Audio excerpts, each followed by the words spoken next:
মানুষই সুখ, মানুষই অসুখ। কি অদ্ভুত, তাই না? আমরা মানুষের জন্যই হাসি, আবার মানুষের জন্যই কাঁদি। একটা মানুষের একটা মেসেজে আমাদের পুরো দিনটা ভালো হয়ে যায়, তেমনি একটা মানুষের একটু অবহেলায় আমাদের পুরো পৃথিবীটা অন্ধকার হয়ে যায়। মানুষই আমাদের ঘুম কেড়ে নেয়, আবার সেই মানুষই আমাদের স্বপ্ন দেখায়। মানুষই আমাদের ভেঙে দেয়, আবার মানুষই আমাদের জোড়া লাগায়।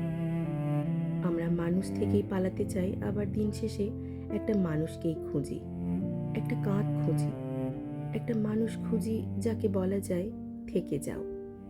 আসলে সুখ বলতে আলাদা কিছু নেই, অসুখ বলতেও আলাদা কিছু নেই। সবটা মানুষের মধ্যেই লুকিয়ে থাকে।